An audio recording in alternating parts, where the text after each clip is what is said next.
Are you sitting comfortably? Good. Welcome to today's Tony's Tale. This short story is entitled The Ultimatum by Susan Blackburn. Excuse me, young fellow. Would you perhaps assist me, please? My train leaves shortly and I've come over a little dizzy, a voice said. Bill's heart sank. He only had a few minutes himself to catch his train, and his future happiness depended on it. He sighed. He hadn't any choice. This could be his grandfather, and he'd like to think if his grandfather needed help, then somebody would be there for him too. Manfully swallowing his frustration, and with a cheery, "Come on then," he grinned at the old man, gently taking his arm. They arrived with a few minutes to spare. Bill settled the old man in his seat and squeezed his shoulder. "There you go. Sure you'll be all right?" Yes, thank you. I'm fine now. My son's picking me up at the other end. He wanted to bring me all the way, but I wouldn't let him. He has enough on as it is. My name's Fred Baxter, and you are? Bill Fletcher. Well, I can't tell you how much I appreciate your help, Bill. I'm not able to drive anymore, you see, so that's why I'm having to use the train. But the station is so much busier and bigger than I remember, I got a bit overwhelmed. Fred blew his nose on a large white hanky before continuing. Well, I thought I was going to miss it, and that would have been a disaster today of all days. My wife, you see, is recovering in hospital after a big operation, and it's her birthday today. God bless you, my boy. His voice shaking. Bill shook Fred's hand, strangely moved. Fred spoke again. I hope you find happiness, Bill. May I give you one word of warning on that score? Don't settle for second best. As Fred held his hand and stared into his eyes, it seemed to Bill as if Fred could see straight into his mind. He shook his head to clear it. "Okay, anyway, I'd be better getting off now, otherwise I'll be travelling with you," he joked, making hurriedly for the door as the shrill sound of the guard's whistle brought him back to the present and his own predicament. "Goodbye, Fred, and good luck. Yes, you too, my boy, and thank you so much again." With a final wave to Fred as he passed by, Bill was off, desperately dodging through the throng of people. But despite doing a sprint worthy of the Olympics, he was just in time to see the tail end of his train disappearing into the distance. He slapped his forehead in despair.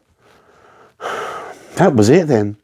He was on his last chance with Polly, and he'd just blown it. He punched in her number and listened to it ringing, his heart thumping. "Hello, darling. Where are you?" Polly's husky voice, one of the first things that had attracted him to her, came on the line. I'm still at the station, Polly. I've missed the train. I'm so sorry," he apologised. "But that's it then." Her icy tones echoed his recent thoughts. "There is no point in you bothering to come round now, Bill. I'm not going to turn up late to Susie's party. I'll go on my own." There was a decisive click on the line. Bill stared at his phone. She'd actually hung up on him. He felt suddenly angry. She hadn't even let him explain. But his anger was short-lived. Polly had, after all, given him numerous chances. This ultimatum had justifiably come when they'd missed the first act of a play Polly had been looking forward to for months. She moved heaven and earth to get tickets for them both. "This is your last chance, Bill," she ranted. "Just one more time you let me down and we're finished." He tried to explain that one of his work colleagues had had a deadline and her computer was playing up. He hadn't felt he could abandon her. "Oh, so your work colleague is more important than me," she accused him, tears welling up in those gorgeous brown eyes. Eyes he drowned every time he looked into them. "No, of course not," Bill replied. "I thought it would only take a moment, but then it took longer, and I... "Yes," Polly said imperiously. "Then you what?" "Well, I got intrigued with what the problem could be, and I lost track of time," Bill replied sheepishly. "I'm so sorry, Polly." "And what about the time when we were supposed to be having lunch with Dad last month?" Polly had said then. "I was dying for you to meet him, and you didn't get there until dessert." "Oh, Polly, I explained about that. My neighbour was upset because she'd lost her cat. Ellen's a lovely old thing, and I just couldn't leave her.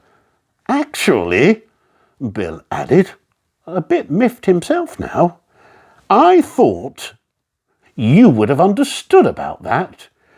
"Don't you dare turn this on me. I'm not the bad guy here," Polly had said furiously. "There have been all the other times too, Bill. You just seem incapable of being on time." That was when she'd warned him about it being his last chance. Bill sat on the station bench and sighed heavily. If she'd taken herself off to the party, it was hardly worth getting the train to Polly's now. And when she got home, would she even listen to him if he did? But however mad she was, he couldn't regret helping Fred. He couldn't have lived with himself if he'd walked away. Whilst all these thoughts were churning through Bill's head, Fred Baxter, after his short journey, alighted from his train and was met by his son Jack. They made their way towards the hospital, having stopped to purchase a bouquet of scented roses, which he now laid gently in his wife's arms. They were Vera's favourite flowers. She'd always been thrilled whenever he'd bought her roses, burying her nose in them and breathing in the scent. "A rose isn't a rose without its perfume," she said now, as she always did. I've got to shoot off now," Jack said. "I've got a meeting I can't miss, but I'll be back after that." "I've come by train today, Vera," Fred said after Jack had gone. "I'd realised it would have been more convenient for Jack picking me up, and it's far more pleasant by train than by bus," he said. "I thought I was going to miss it, and I couldn't bear not seeing you on your birthday and bringing you your flowers, but this lovely young chap, Bill, stopped to help me." "You know, I can see things, Vera," he grinned. "Remember how you thought I was really weird the first few times it happened? Until you realise how the right word or action could help somebody." Fred chuckled. "Anyway," he went on, "I could see that Bill was a bit mixed up and confused at the moment. I hope that what I said guides him to make the right choice, that it helps him, like he helped me, to find the happiness he deserves." Bill got himself a coffee from the station cafe and sat pondering. It was strange how things seemed to happen whenever he was supposed to meet up with Polly. It wasn't even as if he was a lousy timekeeper.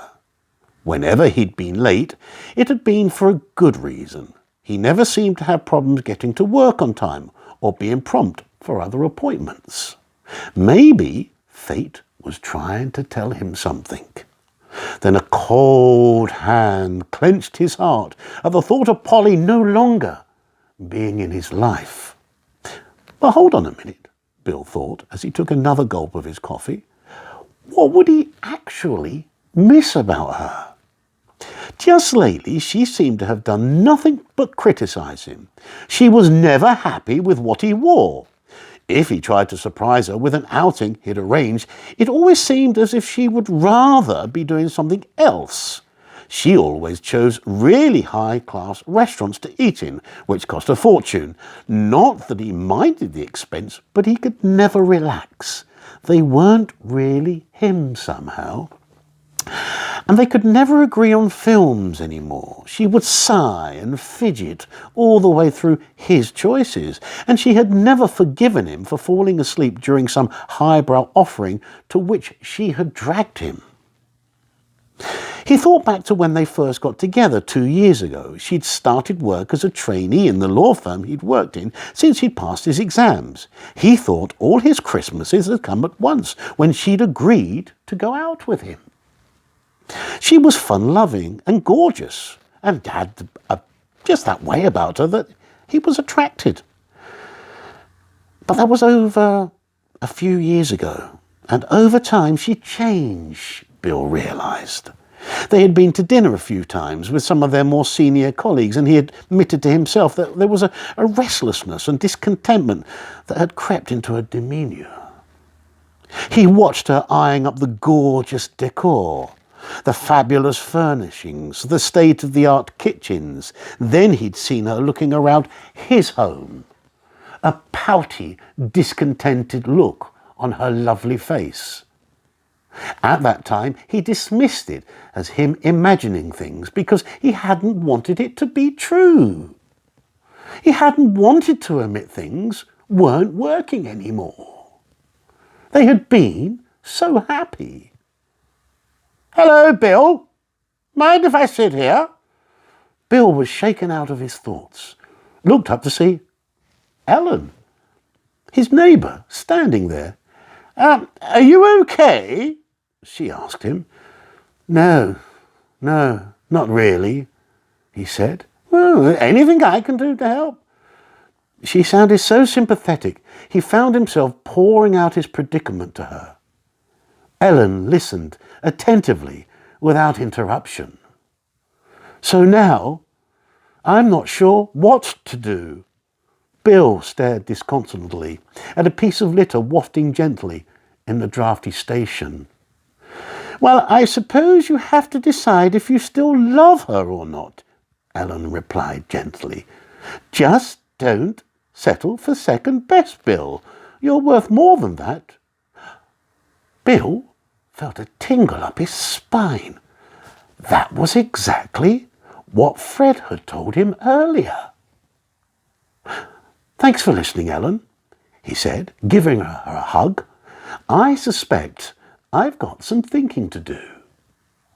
Back at home, Bill poured himself a beer and took it outside.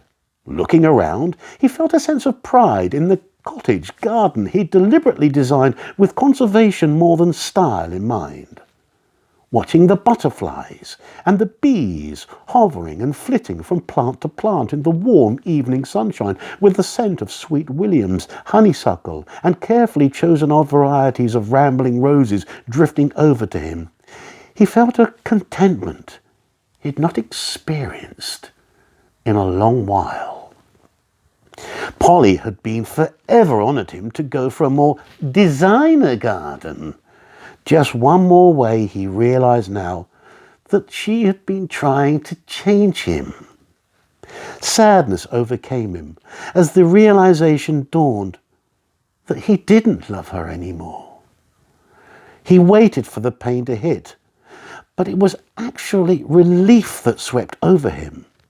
No more desperately trying to please Polly in the hopes of happiness for them both. He was free now, and he would set her free too, to pursue her future.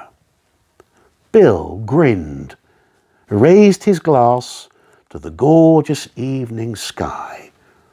"Thank you, Fred," he said. "Here's to you."